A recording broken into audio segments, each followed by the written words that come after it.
नमस्कार। इस संवाद सत्र में आप सबका स्वागत है। आज के सत्र की शुरुआत प्रार्थना से करेंगे। ओम सहनाववतु सहनौ भुनक्तु सह वीर्यं करवावहै तेजस्विनावधीतमस्तु मा विद्विषावहै। ओम शांति शांति शांति।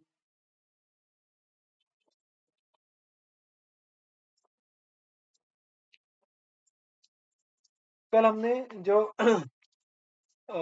पादाभ्यंग तक हमने बातों का अध्ययन किया था। अभी सूत्र क्रमांक 93 से लेकर आगे के सूत्रों का अध्ययन करेंगे। सूत्र क्रमांक 93 94 इसमें उन्होंने स्नान इस उपक्रम के बारे में वर्णन किया है। उस उपक्रम का वर्णन किया है, देखिएगा। दौर्गंध्यम गौरवम तंद्राम कंडुम मलम अरोचकम स्वेद विवत्सताम हंति शरीर परिमार्जनम पवित्रम वृक्षमायुष्यम श्रम स्वेदमलापहम शरीर स्नानम ओजस परंपरा। तो स्नान का पूर्व कर्म यानी उद्वासन, उसका पहले वर्णन और फिर स्नान का वर्णन, ऐसे हमें क्रमशः इन दो सूत्रों में देखने के अच्छा करना। अब अगर आप दिनचर्या का क्रम देखें तो उसमें सर्वप्रथम अभ्यंग, फिर व्यायाम, फिर उद्वर्तन और फिर स्नान, ऐसे क्रम में उपक्रमों का वर्णन आता है। तो यहाँ पर जो मुख्यत्वे अभ्यंग और व्यायाम, इसके बाद जो भी श्वेत प्राप्त होने वाला है, त्वगाश्रित मुख्यत्वे मल होंगे, उनके अनुषंग से यहाँ पे शरीर परिमार्जन इस शब्द की योजना की है, यानी शरीर को स्वच्छ करना। जैसे हम कपड़ा धोते हैं वैसे मानो उसको धोना। उसके साथ साथ अगर आप आगे उसे फल में देखो, दौर्गंध्यम गौरवम तंद्रम कंडुम बलम अरोचकम स्वेद विवत्सता हंति, इन सारी बातों का हनन करता है, नाश करता है शरीर उद्वर्तन। यानी परिमार्जन में किस किस बात का समावेश होता है?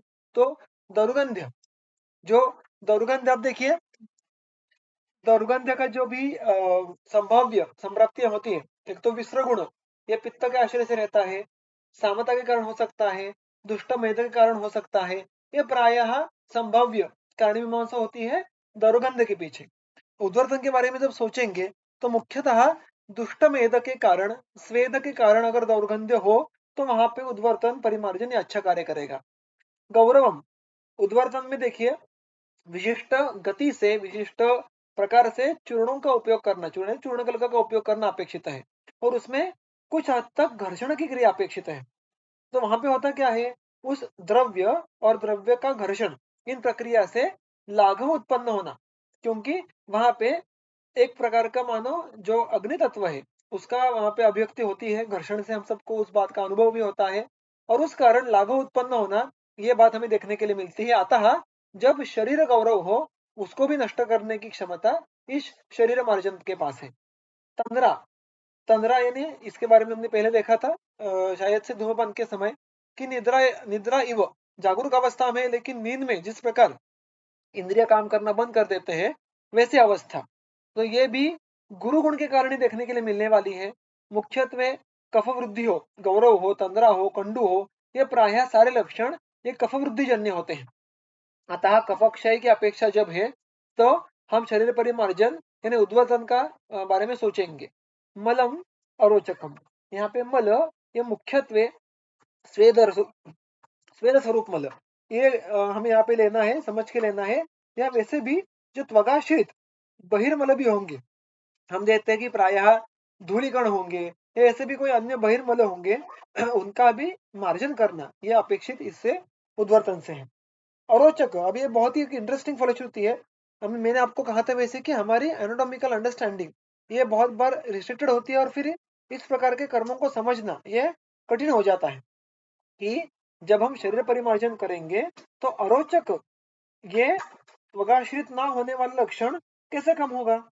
तो इसमें जो संभाव्य उसकी कहानी मीमांसा है वो देखिए कि अरोचक ये मुख्यत्वे अब हृदयाश्रित, जिह्वाश्रित दोष हो या रसाश्रित दोष हो, तब ये लक्षण हमें देखने के लिए मिलता है। तो इन सारे लक्षणों की तरफ देखें तो रसाश्रित अगर दोष है और मुख्यत्वे उसमें कफ का आधिक्य है, तो गौरव, तंद्रा, अरोचक, इन लक्षणों का उल्लेख आता है। इसके लिए आप चरक सूत्र स्थान 28 अध्याय भी देख सकते हैं। और त्वचा ये रस के शाखा मार्ग के अभिव्यक्ति का एक प्रमुख स्थान है। इसलिए त्वक सार का वर्णन आया है, रस सार का अलग से वर्णन नहीं आया है। और वहां पे टीकाकार भी कहते हैं कि शाखा में जिस रस की धातु की उपस्थिति है उसका ये परीक्षण हम त्वचा परीक्षण से कर सकते हैं, क्योंकि वहां पे रस धातु की विशेष उपस्थिति होती है। अतः हमारा उद्वर्तन त्वचा के आश्रय से रस धातु पे भी कार्य करता है और मुख्यत्वे उद्वर्तन ये उपक्रम रसाश्रित त्वगाश्रित जो कफ है उसको कम करने की क्षमता रखता है। और अतः गौरव, तंद्रा, अरोचक ये कफदुष्ट रक्त के कफदुष्ट रसद के जो लक्षण है वो कम करने की योग्यता पात्रता इस उद्वर्तन नाम के कर्म में है। स्वेद विबत्थता, उसकी टीका चक्रपाणी जी कहते हैं स्वेदेन विबत्थता, स्वेद विबत्थता यानी स्वेद के कारण विबत्थता उत्पन्न हुई हो। अब देखो कि प्रायः जिसको अधिक स्वेद प्रवर्तन होता है, पसीना आता है, उसके प्रति किसी एक अन्य व्यक्ति की विवत्सत्व उसके मन में उत्पन्न होना ये बहुत साहजिक सी सहजता से उत्पन्न होने वाली बात है कि उसमें आर्द्रत्व अधिक होना, क्लिन्नत्व अधिक होना, दुर्गंध की संभावना रहना, और यह बात प्रायः किसी को पसंद नहीं आती और वो एक प्रकार की विभत्सता उत्पन्न करती है। अतः उस प्रकार की विभत्सता, उस प्रकार का एक जो हेट्रेड है या एवर्जन है वो स्वेद से उत्पन्न हुआ हो तो उसको कम करने के लिए भी उद्वर्तन का उपयोग होता है। अर्थात यहाँ पे उद्वर्तन कैसे कार्य करेगा, तो अधिक प्रमाण में जो स्वेद है उसका क्षय करना है और उसके साथ साथ अगर स्वेद ये दोषों से दुष्ट है तो उन दोषों का भी शमन करना है। और स्वेद ये मुख्यत्वे मेद का मल होने के कारण मेद का भी क्षय करने की क्षमता उद्वर्तन इस कर्म के पास होती है। तो इस प्रकार इन सारे भिन्न भिन्न फलश्रुतियों के पीछे उद्वर्तन की क्या भूमिका है ये यहाँ पे ग्रंथकारों ने हमसे कहा है। उसके आगे देखिएगा स्नान का जो कर्म है, पवित्रम वृश्चम आयुष्यम श्रम स्वेद मलापहम शरीर बल संधानम स्नानम ओजस्करम परम। पवित्र, तो पवित्र यहाँ पे एक बात कहना चाहूंगा कि अब इसके बाद स्नान और फिर भिन्न भिन्न वस्तुओं का धारण करना, इस प्रकार की बात आगे आती है। आप देखोगे कि कल या परसों किसी ने तो प्रश्न पूछा था कि क्या हम जो स्थानिक बस्ती या स्थानिक परिषद के लिए द्रव्यों का पुनर्उपयोग करते हैं, क्या वो सही है कि उसमें पीछे के तर्क क्या लगा सकते हैं। तो मैंने एक बात कहने का प्रयास किया था कि हमारे शरीर के अग्नि के जितने अधिक संपर्क में कोई वस्तु आएगी उतना उसका पुनर्उपयोगिता का मूल्य ये कम होने वाला है। और प्रायः अंजन से लेकर अभी स्नान तक जो भिन्न भिन्न प्रमाण में भिन्न भिन्न प्रकार से ये जो द्रव्यों से हम कर्म करने का वाले हैं उनका संयोग हमारे शरीर से इस प्रकार होता है कि उस पे कम अधिक प्रमाण में अग्नि संस्कार बनता ही बनता है। अग्नि संस्कार का अर्थ हमेशा ये जाठराग्नि संस्कार ऐसा नहीं मैं कह रहा हूं, फिर वो पंचभूताग्नि हो, भ्राजक पित्त के आश्रय से जो अग्नि हो उसका संस्कार हो, तो किसी न किसी प्रकार से अग्नि का संस्कार अपेक्षित है ही। और ये सारी बातें ये बात हमें सारे उपक्रमों के समय ये ध्यान में रखना आवश्यक होता है। किंतु स्नान से आगे जो आगे के कर्म शुरू होने वाले हैं वहां पे इस प्रकार के अग्नि या शरीर संपर्क के और उससे जो संस्कार होगा उसका गुणांतर होगा ऐसी अपेक्षा नहीं है। उनके धारण मात्र से, उनके बहिर उपयोग से ही हमें सारे फल प्राप्त होते हैं। सो इन प्रकार के जो दो अलग अलग उपक्रम है, एक तो अग्नि संस्कार की अपेक्षा और दूसरी अग्नि संस्कार की अपेक्षा न होना, इनका जो एक बीच का कनेक्शन है दो उपक्रमों के बीच का, यह स्नान है। क्योंकि स्नान के कार्यों में दीपन कर्म ये दिया है, अगर आप वाग्वड़ पढ़ो तो वहां पे स्पष्ट रूप से दिया है। और स्नान का फिर भी स्नान के समय हमारे शरीर से जो पानी नामक द्रव्य होता है उसका जितने काल तक समय तक संस्कार होता है वो अत्यल्प होता है। तो हमारे शरीर का जो भ्राजक पित्त है तदाश्रित जो अग्नि है उसके संपर्क में जल कम से कम समय में आता है और उतना करने के बाद भी उसका परिणाम हमें शरीर पे देखने के लिए मिलता है। तो इसके साथ साथ स्नान की एक और जो खूबी खासियत है कि उसके स्वयं के कुछ प्रभावजन्य ऐसे कर्म भी है। अब अगर इसी सूत्र में देखने के लिए जाओ तो पवित्र, अब पवित्र इस शब्द का जो फिर हमने जो कल दंत पवन के बारे में देखा था कि पवन इस शब्द के व्युत्पत्ति के पीछे जो मूल धातु था शुद्ध्यर्थक, वही धातु पवित्र इस शब्द के पीछे भी है कि पूयते अनेन इति पवित्रः, यानी जो स्वच्छ करता है, शुद्ध करता है। लेकिन केवल शुद्ध स्वच्छ इतनी बात होती तो पवित्र इस शब्द की रचना करने की आवश्यकता क्या थी? आप देखो ग्रंथकार प्रायः इस शब्द का फलश्रुति में उपयोग नहीं करते, क्योंकि इसकी अर्थ की जो एक शेड है वो केवल स्वच्छ, शुद्ध, परिमार्जन इससे अलग है, भिन्न है। यहाँ पे पवित्र ये प्रभावजन्य कर्म है, ऐसा स्पष्ट वचन हमें गंगाधर टीका में देखने के लिए मिलता है। पवित्र, जिसको हम इंग्लिश में ऑस्पिशियस कहेंगे, उसके लिए कोई रसोई विभाग की अपेक्षा नहीं होती। वह स्वयं कर्म ये प्रभावतः पवित्र है, यानी अगर उस कर्म का सेवन करे तो उस व्यक्ति के लिए वो मंगलकारक होने वाला है, शुभकारक होने वाला है। और इसलिए हमारे संस्कृति में स्नान इस कर्म का केवल शरीर मल शुद्ध्यर्थ विचार नहीं किया गया है, तो शरीर को पवित्र करना, यानी शरीर को जो शरीराश्रित जो भी भाव है उनके प्रति पवित्र दान करना, ये बात वहां पे अपेक्षित है। और इसीलिए इसका एक थोड़ा अलग प्रकार से जो कर्मकत्व देखने के लिए मिलता है कि अगर आप बालक परिचर्या जो है, सद्य जात बालक है उसकी परिचर्या है, उसमें भी उन्होंने विशिष्ट प्रकार के द्रव्यों से सिद्ध जल से स्नान करने के लिए कहा है। उसके साथ साथ आप मुख्यत्वे ग्रह, उन्माद, अपस्मार, इनमें देखो, बालग्रह, भूत प्रतिषेध, इन सारे चिकित्सा उपक्रमों में हमें विशिष्ट द्रव्यों से सिद्ध जल का स्नान करने का विधान कहा गया है। इतना ही नहीं, बहुत बार जो ग्रामीण भाग है वहां पे अभी भी ऐसे कुएं ऐसे देखने के लिए मिलते हैं कि वहां पे ग्रामस्थ हमें ऐसा कहते हैं कि जिसको भी भूत बाधा या ग्रह बाधा इस प्रकार का निदान हो, वो उस विशिष्ट कुएं के अगर पानी में स्नान करे तो बाधा निकल जाती है। इतना उसका आगंतु प्रतिषेध का कार्य कहाँ है?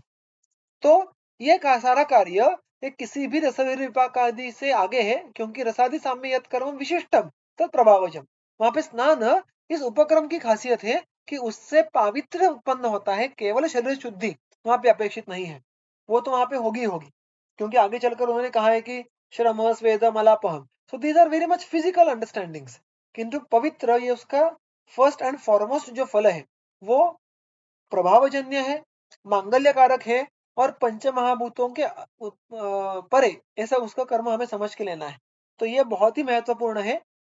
चिकित्सा में भी इसका उपयोग कर सकते हैं। और नित्य स्नान क्यों आवश्यक है, स्नान के पहले भोजन क्यों नहीं करना है, स्नान के पहले हमारी हम जो मंगल विधिया है वो क्यों नहीं करते, इनके अनेक विधे आरोग्य का धर्मशास्त्रों का जो उत्तर है वो हमें केवल पवित्र इस शब्द में प्राप्त होता है। वृश्यम, देखिए ये भी प्रभावजन्य कर्म है, ऐसा गंगाधर जी कहते हैं कि शुक्र के बल का वर्धन करना ये कार्य भी विधिवत स्नान से होता है। आयुष्य, आयुष्य यानी आयु के लिए हितकर। आयु का अर्थ क्या है कि शरीर इंद्र सत्वात्मा संयोगाधारी जीवितम, और ये सारे आयु नित्य का अनुबंध आयु सारे उसके पर्याय है। तो शरीर इंद्र सत्व आत्मा इनका संयोग बना के रखना, टिका के रखना, इसका नाम आयु है। वो जितना अधिक टिकेगा, जितना दृढ़ होगा, उसकी उसकी आयु ये दीर्घ सुखकारक इस प्रकार से होगी। तो उसमें भी आयुष्कर द्रव्य इस प्रकार से ये स्नान का उल्लेख किया गया है। तो देखिए ये सारे प्रभावजन्य कर्म है, इसमें विशिष्ट दोष धातु मल पे कार्य करके वो साध्य करना, आयुष्य हो, पवित्र हो, ऐसा अपेक्षित नहीं है। आगे चलकर मात्र जो फलश्रुतियां हैं, श्रमापहम, स्वेदापहम, मलापहम, यानी श्रम को दूर करने वाला, स्वेद को दूर करने वाला और मल को दूर करने वाला। तो स्वेद और मल इनको दूर करने का जो कार्य है वो जो उद्वर्तन के समय हमने देखा था कि त्वगाश्रित जो बहिर्मल होंगे, स्वेद होगा, तदाश्रित जो धूलिकण आदि होंगे उनको स्वच्छ करना ऐसा अपेक्षित है। और श्रमापहम प्रायः श्रमजन्य वात प्रकोप में, वात प्रकोप होके वो रस, मांस इन धातुओं में आश्रय लेता है। और इसलिए अतिश्रमजन्य जो ज्वर या अन्य व्याधि होंगे उसमें मांस दृष्टि, रस दृष्टि हमें प्राधान्य से देखने के लिए मिलती है। और इतना ही नहीं, अतिश्रम ये रक्त दृष्टि का भी हेतु है। सो रस रक्त मांसाश्रित जो ये तीन धातु है वो त्वचा के बहुत ही समीप उपस्थित होते हैं। मांसधर कला ये त्वचा का सबसे निचला हिस्सा कहाँ है सुश्रुत ने, तो उसमें ही रक्तधरा कला होती है, त्वचा में रस की उपस्थिति होती है। तो तदाश्रित वात को कम करने के लिए जो श्रम के कारण उत्पन्न हुआ है, हमें स्नान का जो उपयोग हो सकता है, क्योंकि यहाँ पे स्नान ये परिषेक विधि से करना अपेक्षित है। आप ग्रंथ में देखने के लिए जाओ तो वहां पे अवगाह तब बात इस प्रकार का स्नान अपेक्षित नहीं है। परिचय करना यह स्नान का वहां पे अपेक्षित विधि है और उस विधि से इस प्रकार के वात की शांति होनी और उससे श्रमापह कार्य होना यह बात हम जान सकते हैं।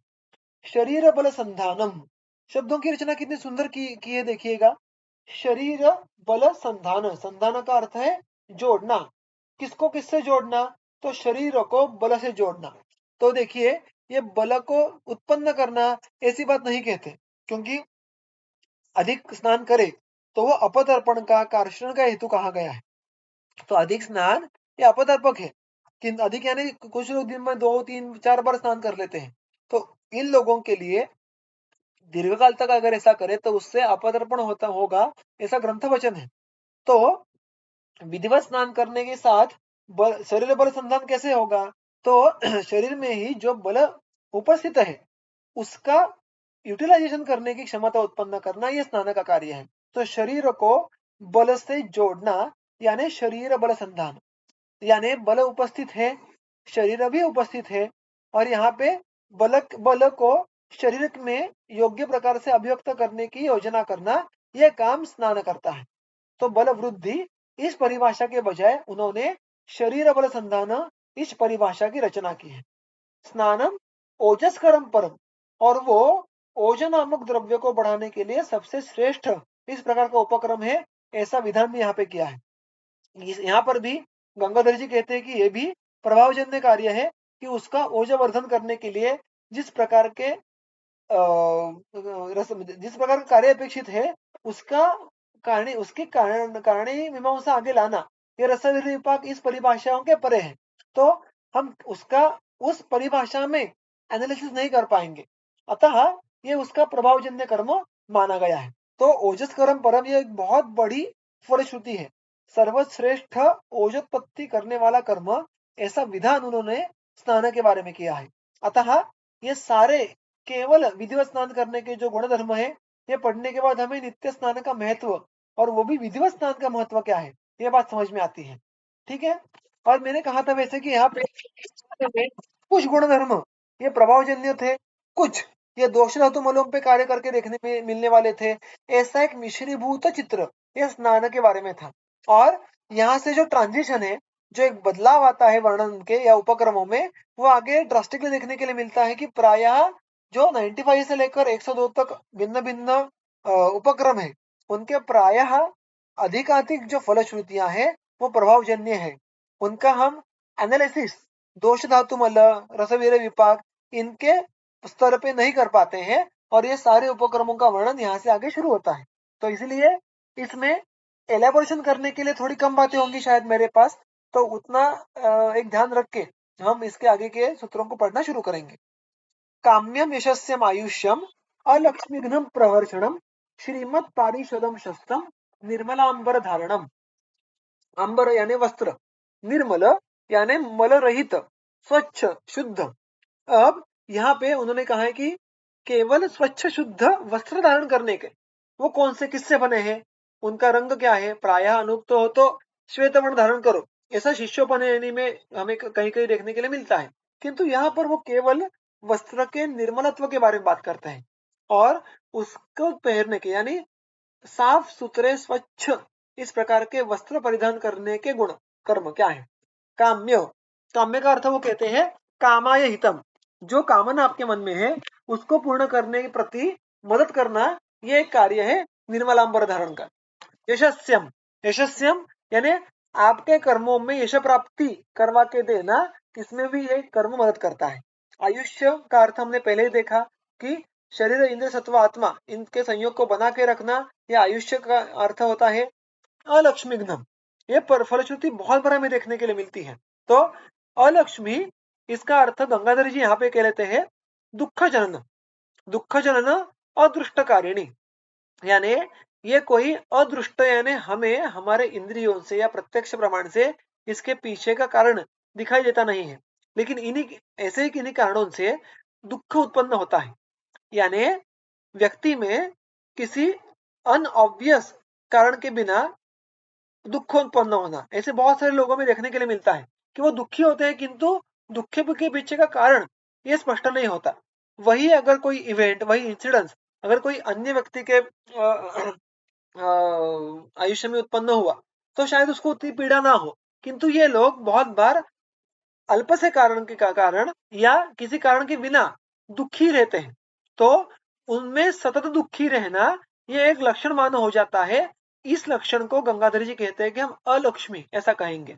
तो इस प्रकार से अलक्ष्मी यानी दुख जनन ऐसा संतत अवस्थिति मनुष्य की रहना, उसका नाश करने वाले ऐसा क्षमता भी इस निर्मलांबर धारण में होती है, ऐसा कहा गया है। प्रहर्षण, प्रकर्ष से हर्ष की उत्पत्ति होना, एक विशिष्ट प्रकार की जो वाइटलिटी है, एनर्जी है, उत्साह है, काम करने में प्रसन्नता है, इनकी उपस्थिति होना, इसको हम प्रहर्षण कहेंगे। श्रीमत, श्रीमत, श्री का अर्थ होता है शोभा, यानी जो ग्रेस होती है उसको एग्जिबिट करना, ऐसा काम यहाँ पे श्रीमत इसका कहा है। तो श्री इसका अर्थ लक्ष्मी होता है, किंतु अलक्ष्मी घ्न ऐसा कार्य पहले ही आया है। अतः गंगाधर जी कहते हैं शोभा युक्त, यानी शरीर की शोभा बढ़ाना, ये भी व्यक्तिमत्व की शोभा बढ़ाना, ये भी एक कार्य इस निर्मलांबर धारण का है। पारिषदम शस्तम, और जब आप किसी परिषद में जाते हो यानी किसी समाज में व्यक्ति के समूह में आप जाते हो, when you go in some kind of group, some kind of society, तो वहां पे इस प्रकार के वस्त्र को धारण करना शस्त, प्रशस्त, प्रशंसावत माना गया है। अतः ये सारे निर्मला अंबर धारण के कर्म कहे गए हैं। आगे देखिएगा गंध माल्य निषेवण, गंध निषेवण यानी सुगंध का सेवन, सुगंध का धारण करना, और माल्य निषेवण माला, जो पुष्प माला है उनकी धारण उनका धारण करना। तो वो क्या कहते हैं, वृक्षम सौगंध्यम आयुष्यम काम्यम पुष्टि बलप्रदम सौमनस्यम अलक्ष्मीघ्नम गंध माल्य निषेवण। वृक्ष, देखो, गंध सेवन करना, सुगंध सेवन करना और वृक्ष कर्म, इनका एक संबंध है। वो हमें और कुछ जगह, तो यहाँ पे बात समझ के लेनी है कि सुगंध सेवन करने से मन प्रसादन कर्म होता है, और सौमनस्यम ये जो एक फैक्टर है वो शुक्र के अवस्थिति के लिए, गर्भधारण के अवस्थिति के लिए अत्यंत आवश्यक है। तो इस प्रकार गंध सेवन और माल्य सेवन का साक्षात जो फल है वो वृक्ष कहा गया है। ये बात यहाँ पे बहुत महत्वपूर्ण है। सौगंध्यम बहुत सीधी सी बात है। आयुष्यम, फिर एक बार वही बात आई कि आप अगर देखोगे सूत्र क्रमांक 95 से लेकर 99 तक हर एक जो कर्म आया है उसके पहले ही चरण में, अंत में आयुष्यम आयुष्यम आयुष्यम आयुष्यम आयुष्यम ऐसे क्रमशः 5 कर्मों में हर एक बार कहा गया है। और हमने देखा था कि आयुष्य को बना के रखना हमारे जो इस अग्निवेश तंत्र का, चरक संहिता का जो विषय है कि आयु, हितायु, अहितायु, सुखायु, दुखायु, इनका वर्णन करना। तो ये जो आयु है उस आयु को बना के रखना, यह स्वस्थ वृत्त का एक सबसे बड़ा कर्म है। और अभी तक बाकी सारे जो हमने उपकर्म देखे थे उनमें आयुष्य के बारे में इतना एम्फोसिस नहीं था, किंतु यहाँ पे इन सारे कर्मों के हर एक कर्म में जो सबसे कॉमन कर्म है वो है, सबसे कॉमन फल है वो है आयुष्य। तो आयुष्य बहुत बड़ी कमिटमेंट है, बहुत बड़ा एक जो फल है कि आयुष्य के अनुबंध को बनाए रखना, ये इतना बड़ा काम इन सारे उपक्रम जो देखने के लिए बहुत सिंपल, स्ट्रेट फॉरवर्ड और एक्सटर्नल प्रतीत होते हैं, शरीर के बाहर हमें उनको एग्जीक्यूट करना होता है, लेकिन किंतु इनका धारण भी आयुष्य कर्म करने के लिए हमें मदद करता है। इससे हमें भिन्न भिन्न उपक्रमों का हमारे शरीर पे कैसे परिणाम होता है ये बात विजुअलाइजेशन होने में मदद होती है। तो इसलिए मैं कह रहा था इस प्रकार के सारे कर्म प्रभावजन्य है, इनके लिए रसविपाकों का तर्क लगाना ये बात सही नहीं होती है। तो वृक्ष, सौगंध्य, आयुष्य, काम्य, इसके बारे में हमने इसके पहले देखा है अभी अभी। पुष्टि बलप्रदम, अब देखिए पुष्टिप्रद बलप्रद, यहाँ पे कुछ खाने पीने के लिए, कुछ लेपन करने के लिए कहा नहीं है, केवल इन गंध और माल्य इनका निषेवण करने से पुष्टिप्रद बलप्रद ये कार्य देखने के लिए मिलने वाले हैं। तो इनका प्रभाव कितना बलवान है ये बात सोचिएगा। पुष्टि और बल ये दोनों भिन्नत्व से यहाँ पे वर्णित किए गए हैं। पुष्टि का अर्थ होता है उपचय, ब्रूहण, जो कि दृष्टिगम्य होता है, देखने में दिख जाता है कि ये पुष्ट है, किंतु बल ये देखकर समझ में नहीं आता। It is not something which can be seen directly when you look at the body of a person. वो हमें व्यायाम शक्तियां या क्रिया शक्तियां ही समझ में आता है अनुमान प्रमाण से। अतः दोनों जो भाव है वो भिन्न है। एक व्यक्ति में दोनों उपस्थित हो सकते हैं ऑब्वियसली, या इनमें से एक ही उपस्थित हो सकता है, ऐसा भी हो सकता है। अतः गंधमालिन्य सेवन से पुष्टि और बल दोनों का प्रदान होता है, ये बात यहाँ पे उन्होंने कही है। सौमनस्यम, सौमनस्य अर्थात वो कहते हैं कि मन में सुष्ठु भाव उत्पन्न होना, मन का जो एक स्टेटस होता है वो अच्छे प्रकार से प्रसन्न चित्त जिसको हम कहते हैं उस प्रकार से होना। यहाँ पे सौमनस्य से इसका अर्थ लिया है। अलक्ष्मीघ्न, इसके बारे में भी हमने अभी अभी देखा था। ये सारे जो फल है वो गंधमालिन्य सेवन के हैं। उसका आगे रत्नाभरण धारणम, रत्न हमें रत्न पता है, हीरक माणिक्य आदि, उनका आभरण, उनको जिस किसी अन्य धातु में रखा है, उनको जड़ा है, इस प्रकार के आभरण का धारण करना, यानी जिसको हम आजकल के भाषा में ज्वेलरी कहेंगे, लेकिन वो रत्न जड़ित होना अपेक्षित है। उससे क्या होता है देखिएगा, धन्यम मंगल्यम आयुष्यम श्रीमत व्यसन सूदनम हर्षणम काम्यमोजस्यम रत्नाभरण धारणम। धन्य, धन्य का अर्थ होता है धनाय हितम, यानी जिनको धन प्राप्ति करनी है उनके लिए उपयुक्त, इस प्रकार का इसका अर्थ है। मंगल्य, पवित्र, हमने ऊपर देखा था उसी अनुषंग से। आयुष्य, श्रीमत, श्रीमत का भी अर्थ हमने ऊपर देखा था कि किस प्रकार, श्री यानी शोभा, तो शोभा बढ़ाने वाला। व्यसन सूदनम, अब व्यसन का अर्थ आयुर्वेद के अनुषंग से मुख्यत्वे संस्कृत में भी एडिक्शन ऐसा नहीं होता है।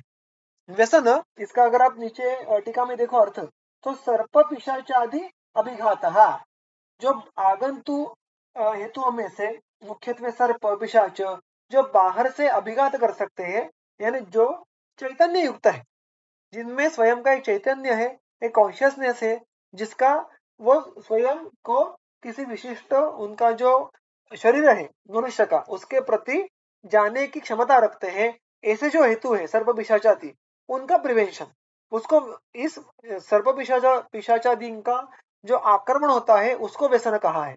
उसका सूदन, उसको नष्ट करने वाला ऐसा इस प्रकार का फल, ये हमें रत्नाभरण धारणम इस कर्म का कहा गया है।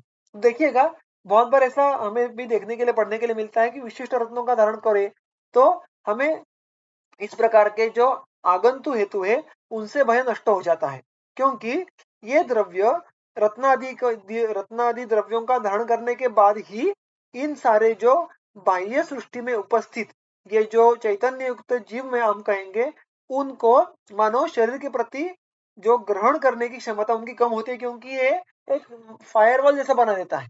और इसलिए हमारी परंपरा में शरीर में इसमें के किसी एक का धारण करना इतना महत्वपूर्ण क्यों कहा गया है, क्योंकि ये आरोग्य अर्थ है, आगंतु आबाध प्रतिषेध करने के लिए ये एक महत्वपूर्ण उपक्रम है।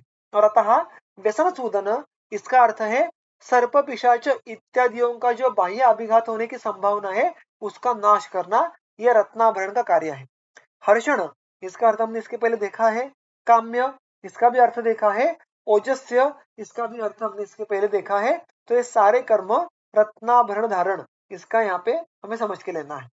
फिर उसके आगे देखिए, पादयोः मल मार्गाणाम शौचाधानम अभीक्षणशः, यहाँ पे उन्होंने कहा है कि अभीक्षणशः वारंवार पाद, दोनों पैर, पादयोः ये द्विवचन हुआ, दोनों पैर, और मल मार्गाणाम, मल मार्ग जो मलायन है, अधोद्वय सप्त शिरसी, यानी मलमूत्र वो तो है ही, और जो ऊर्ध्व सप्त बहिर्मुख स्रोतस है उन सबकी संभावना मलायन, क्योंकि वहां पे पुरुष मूत्र या खमल इनमें से किसी की तो उपस्थिति रहती है, उनमें से वो बाहर आते रहते हैं। तो इन मलायनों को स्वच्छ रखना और पैरों को स्वच्छ रखना, और ये भी एक दिन में बार बार करना, अभीक्षणशः is to be repeated when in a day's period. So दिन भर में अनेकों बार पैर स्वच्छ करना और मल मार्गों की शुद्धि करना, इससे किन फलों की प्राप्ति होती है? मेध्य, देखिएगा कितना वैशिष्टपूर्ण प्रभावजन्य कर्म है। मेधा की वृद्धि होना, मेधा को ग्रंथाकर्षण शक्ति ऐसा कहा है, तो उसको ग्रास्पिंग पावर और ग्रास्पिंग के साथ साथ रिटेंशन पावर, ये दोनों जो हमारी इंटेलेक्चुअल कैपेसिटीज है उसका अर्थ यहाँ पे हमें स्वीकृत करना है। मध्यम के बाद पवित्रम, आप देखो आपको समझ में आ जाएगा कि ये जो सारी अति भौतिक फलश्रुतियां हैं, प्रभावजन्य फलश्रुतियां हैं, उनमें भी एक ग्रुपिंग है, उनमें भी ऐसे बहुत बड़ी लंबी लिस्ट है, ऐसा नहीं है। गिन चुन के आप एक 7 8 9 अगर देखोगे तो उनके ही परमुटेशन कॉम्बिनेशन हमें कर्मों के फलों के रूप में देखने के लिए मिलते हैं। तो पवित्रम, आयुष्यम, अलक्ष्मी कलिनाशनम, इस प्रकार के जो फलश्रुतियां हैं, ये सारी यहाँ पे उन्होंने केवल, हम बहुत बार हमारी जो घर के बड़े लोग होते हैं कि जब भी बाहर से आओ तो हाथ पैर मुंह धो लेना, तो पैर धोने की केवल क्रिया, ये केवल पैरों पे जड़ी हुई धूल कचरा दूर करना यहाँ तक सीमित नहीं है, उसका कार्य इतना बड़ा है। और सेम गोज फॉर हमारे बहिर्मुख स्रोतों को शुद्ध रखना, क्योंकि अगर वो मलिन रहे तो शरीर भी क्रमशः मलिनत्व, शरीर में भी मलिनत्व उत्पन्न होने की संभावना बढ़ जाती है, और ये सारे जो भाव है वो मलिन शरीर में नहीं रह पाएंगे। हमारा शरीर ये शुद्ध स्वच्छ होने के बाद ही हमें इन सारे प्रभावजन्य भावों की प्राप्ति होने वाली है। अतः मल मार्गों की शुद्धि रखना यह बात भी यहाँ पे अत्यंत आवश्यक है। कली, इसका एक अर्थ होता है कि दुर्दैव, तो इस दुर्दैव से भी रक्षण करने की क्षमता इन उपक्रमों में है, यह बात समझ के लेनी है। उसके आगे देखिए वो क्या कहते हैं, पौष्टिकम वृक्षम आयुष्यम शुचि रूप विराजनम केशमश्रु नखादीनाम कल्पनम संप्रसाधनम। तो केश, श्मश्रु यानी मूछे, नख इत्यादि यानी हम जो बाल है, मूछे हैं, जो आगे चलेगा नख है इत्यादि, इनका यथा योग्य, इनमें से जो कुछ अवयव है या कुछ भाव विशेष है उनका कल्पना, किनों का संप्रसादन और किनों का दोनों, यानी कल्पना का अर्थ है उसको छेदन करना, काट देना, निकाल देना। हम जैसे बाल काटते हैं, नाखून काटते हैं, उनको कहना है कल्पना। और संप्रसादन यानी उनको ढंग से रखना, टू मेंटेन देम प्रॉपरली। तो संप्रसादनम मंडनम, ऐसा नीचे अर्थ चक्रपाणी जी लेते हैं। तो वो कहते हैं कि श्मश्रूणाम कल्पनमेव, नीचे कहते सॉरी, एतच्च यथा योग्यतया योजनीय, कि इनमें से आप यथा योग्य स्वरूप योजना करो कि किनको काटना ही है, किनको केवल ढंग से रखना है और किनको दोनों प्रकार से रखना है। यानी वो क्या कहते हैं देखिएगा, केशानाम प्रसादनम सम्यक बंधनादि। अब केशों का क्या है, मतलब बालों का क्या अपेक्षित है, तो प्रसाधनम, प्रकर्षण साधनम सम्यक बंधन आदि। वो कैसे करेंगे, उसको ढंग से बांध के वगैरह उनका सम्यक साधन अपेक्षित है। श्मश्रूणाम कल्पनम एवं, अगर मूछों को ढंग से रखने की अलग से आवश्यकता नहीं है, उनको बस काटते रहना, कल्पना करना, छेदन करना, इतनी अपेक्षा है। नखस्य तु कल्पनम, नख के बारे में तो उनको काटते रहना यथाकाल, और अलग तक आदि दाने न प्रसाधन, और उनको अच्छे रखने के लिए, सुशोभित रखने के लिए अलग तक आदि दाना, it's a kind of our ancient way to polish the nails, यानी नेल पॉलिश। अलग यानी उनको लाल रंग में रंगाना या रंग देना उनको। तो नाखूनों को रंग देने की जो प्रक्रिया है, जो परंपरा है, वो इतने हजारों साल पुरानी है, और वो हमारे व्यक्तिमत्व को शोभा देने का एक साधन, ऐसा कहा गया है। तो इसमें से केश, श्मश्रु, नख, ये सारे जो अलग अलग भाव विशेष है, जो कि जिनमें चैतन्य उपस्थित नहीं होता है, जिनको काटने के बाद हमें कोई पीड़ा उत्पन्न नहीं होगी, उनको जहां पे आवश्यक है वहां पे काटिएगा। उनको कितने फ्रीक्वेंसी से काटना है, इसका उल्लेख इंद्रियोपक्रमणीय अध्याय में आता है। वो कहते हैं कि श्मश्रु, केशर इत्यादियों को नीचे रखने के लिए, छोटा रखने के लिए आप एक पक्ष में 3 बार उनका कल्पन कीजिएगा, यानी हर 5 दिन उनको हमें ट्रिम करना अपेक्षित है, ऐसा ग्रंथ वचन है। और अगर आप देखो कि 24 में भी जो शिष्य के गुण है, वो नीच रोमन या नीच केश, केश, इस प्रकार से कहे गए हैं कि बहुत बाल, मूछे, ये बढ़ी हुई होना, ये असम्यक कहा गया है। और यहाँ पे केश, श्मश्रु, नख इत्यादि, यानी इसमें अन्य भाव भी समाविष्ट हो सकते हैं, ये हमें आदि इस पद समझ में आता है। तो चक्रपाणी जी क्या कहते हैं देखिए, आदि ग्रहण नासा लोम कल्पनादि गृह्यते। तो इसके अलावा भी जो नासा, कर्ण, यहाँ पे जो भी लोग होंगे उनका भी कर्तन वगैरह करना, इनका भी समावेश आप आदि इस पद के द्वारा इस परिभाषा में करके लीजिएगा। और इस प्रकार नाखून, केश, मूछे इनको काटना या सुशोभित करना, इससे क्या फल प्राप्त होता है? देखिए, पौष्टिकम, शरीर की पुष्टि होना।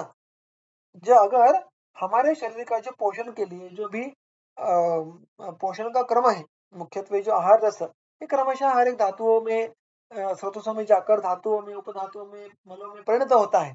तो अगर हम केश और नखों जैसी मलों की अतिवृद्धि होने दें, तो उसके पोषण के लिए हमें रसों की आवश्यकता है, आहार रस की आवश्यकता है, वो अधिक महसूस होने वाली है।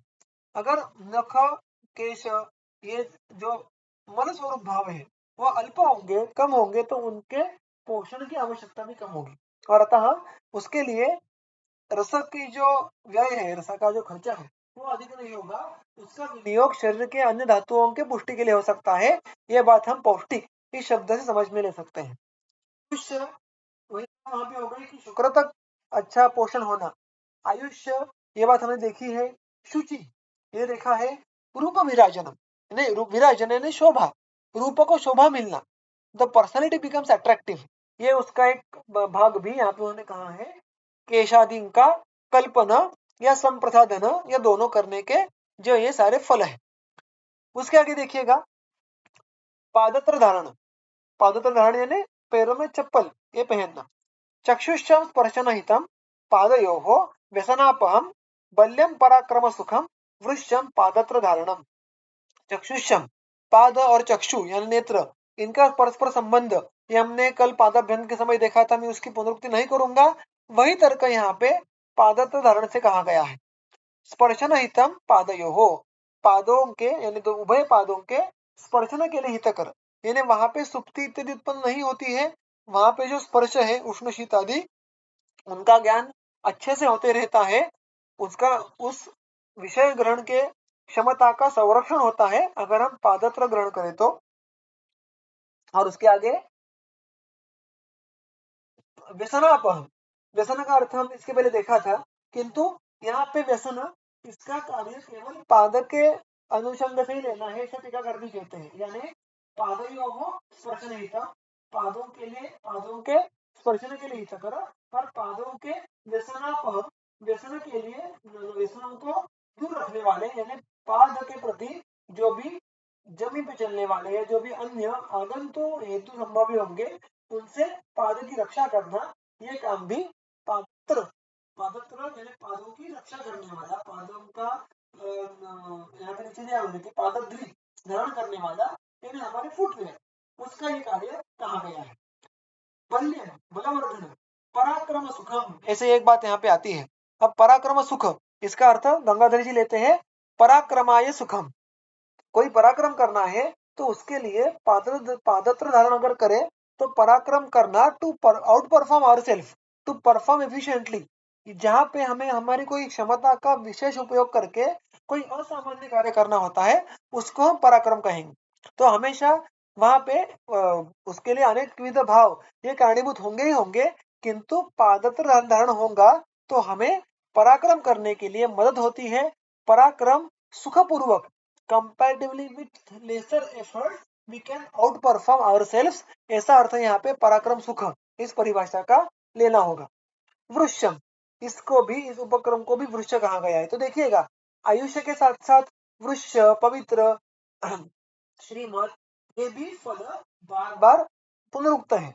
तो ये बातें दर्शाते हैं कि ये सारे जो बाह्य परिणाम करने वाले उपक्रम है, इनका कितनी प्रधान भूमिका हमारे स्वास्थ्य के प्रति है, और वो भी बहुत ही अहम जो मुद्दे हैं, शुक्र को लेकर, ओजो को लेकर, आयुष्य को लेकर, उनके बारे में। उसके आगे देखिएगा, ईते है प्रशमनम बल्यम गुप्तावरण शंकरम घर्मावीर रजो बुग्न छत्र धारण मुख्यते, छत्र का, छाते का धारण करना, इससे क्या क्या होता है?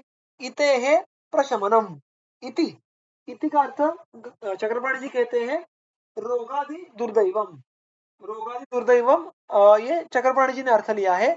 गंगाधर जी कहते हैं भावी दुखम, यानी जो भी आगंतु हेतुओं के द्वारा दुख उत्पन्न होने की संभावना है, वो इससे नहीं होता है, केवल छत्र धारण से। और इसलिए आप देखते हैं कि प्राय छत्र धारण का जो धूप बारिश, इनसे रक्षा करना ही कर्म तो अगले पंक्ति में आया है, किंतु छत्र धारण का उपयोग आगंतुक हेतुओं में जिन भूत इत्यादि हेतुओं का भी समावेश होता है उनसे भी धारण करने का है, ऐसा यहाँ पे प्रतीत होता है। ईते है प्रशमनम, तो इस प्रकार के भावी दुख का प्रशमन होना, यानी दुख या दुर्दैव उत्पन्न ही ना होने देना शरीर में, इस प्रकार के फिर एक बार मानो फायरवॉल जैसा काम ये यहाँ पे छत्र धारण का कहा गया है।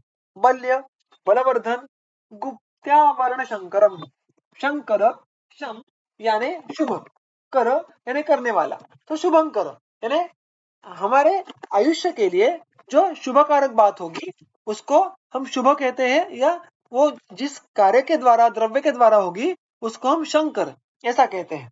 तो यहाँ पर भी वो कहते हैं कि ये गुप्त्यावरण शंकर, इसमें गुप्ति यानी पिशाचादिभ्यो रक्षा, फिर एक बार आगंतुक हेतुओं के प्रति जो रक्षा करने के लिए भिन्न भिन्न जो फलश्रुतियां आई है अभी तक देखी हमने, उसका ही एक प्रकार यहाँ पे गुप्ति इस शब्द के द्वारा हमें देखने के लिए मिलता है। तो गुप्ति यानी पिशाचादिभ्यो रक्षा, और आवरण, आवरण इसका अर्थ हम सबको पता है कि जैसे हम ढकते हैं तो ढकने की क्रिया उसको हम आवरण कहेंगे, और इन दोनों के लिए कल्याणकारक, तो इन दोनों उपक्रमों के लिए जो कल्याणकारक कर्म है वो है छत्र धारण।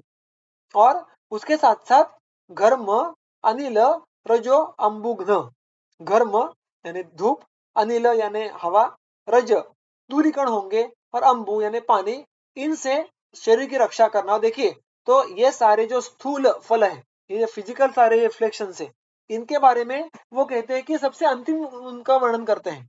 सबसे पहले वो आगंतु बाधा प्रतिषेध के बारे में उनका उल्लेख करते हैं। तो क्रमशः सूक्ष्म से लेकर स्थूल उसके फल ऐसे हमें देखने के लिए मिलते हैं। तो छत्र धारण ये केवल धूप और बारिश के लिए नहीं कहा गया है, तो इन सारे अन्य फलश्रुति के लिए, फलश्रुति के अनुषंग से भी उसका उन्होंने उल्लेख किया है। स्खलतः संप्रतिष्ठानम, शत्रुणाम च निषूदनम, अवष्टंबनम आयुष्यम, भयग्नम दंड धारणम। दंड काठी को पकड़ना, काठी का धारण करना, इसका क्या क्या फल है? स्खलतः संप्रतिष्ठानम, बहुत ही स्ट्रेट फॉरवर्ड, गिरने की जो संभावना है या जो गिर रहा होगा उसको आधार प्रदान करने के लिए, उसको खड़ा करने के लिए उपयुक्त ये दंड धारण का कार्य कहाँ है? स्खलन यानी गिर के फिसल जाना, संप्रतिष्ठान यानी खड़ा रखना, स्थिर रखना। उसके आगे शत्रु नाम से निषोधन, कितना प्रैक्टिकल कहा है उन्होंने कि शत्रु जो भी हमें बाधा करने की मानसिकता से हमारे प्रति अप्रोच होंगे तो उनके प्रतिकार करने के लिए दंड होना आवश्यक हो सकता है। तो हमारे आयुष्य स्वास्थ्य की रक्षा करने के लिए कितने अलग अलग फंडे उन्होंने कहे हैं। केवल रोग यानी केवल हेतुओं में कई भूत या केवल कोई उससे जो मानस भाव है इनका ही समावेश नहीं है, बल्कि कोई आके हमें मार भी सकता है। तो हमें कोई ना मारे इसके लिए हमारे हाथ में कौन सा साधन हो, इसका भी अवश्य कार्य संक्षेप में वर्णन मात्र यहाँ पे उन्होंने किया है। तो ग्रंथकारों की सोच दृष्टि कितनी सूक्ष्म है, स्वास्थ्य का विचार वो कितने सूक्ष्म रूप से करते हैं, ये यहाँ पे हमें समझ में आता है कि आगंतु हेतु में जो अभिघात है उसको भी हम हमारे से संपर्क उसका ना हो, इसलिए हमारे हाथ में दंड होना आवश्यक है।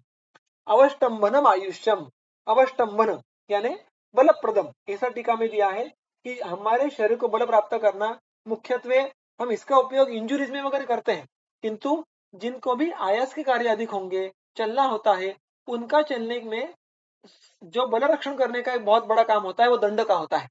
मुख्यत्वे ट्रेकिंग वगैरह करने के लिए जाते हैं तो ये सहजता से समझ में आ जाती है बात कि दंड धारण का कितना फायदा है। Just like a third leg, अतः वो बल रक्षा करता है और हमारे शरीर का बल अधिक काल तक टिकता है। आयुष्य, फिर एक बार आयुष्य का उल्लेख आया है। भयग्न, हमारे पास दंड धारण के बाद ही हमें एक मन में एक भावना रहती है कि दंड होने के कारण मैं शत्रुओं का प्रतिकार कर सकूंगा, शत्रु आए या ना आए, हमारे मन में वो कॉन्फिडेंस होने का कारण ही भय की उत्पत्ति होती नहीं है। ऐसा बहुत बार होता है ना कि हमारे पास कोई अगर कोई साधन हो तो हम आगे की पीड़ा के प्रति भयग्रस्त नहीं होते हैं। फिर अगर कहीं हमें जाना है, कहीं एक जगह दूसरी जगह पे, और हमारे पास पैसे हो तो हम निश्चिंत होते कि चलो अगर रिक्शा नहीं मिली तो हम कैब कर लेंगे। तो वैसे ही अगर योग्य साधन हो दंड जैसा तो हमारे प्रतिकार क्षमता हमारे पास है, ये ज्ञात होने के कारण भय उत्पन्न होता ही नहीं है, और भयजन्य अन्य विकृतियां उत्पन्न होने की संभावना रहती नहीं है। तो इतना सारा सुंदर वर्णन, जिसमें से प्रायः ही हम पादत्र धारण वगैरह छोड़ के भारे बाकी उपक्रमों का सेवन, और वो भी उसके कारण को तर्क को समझ के सेवन करना, ये प्रायः वैद्यों में भी करते हुए देखने के लिए मिलता नहीं है।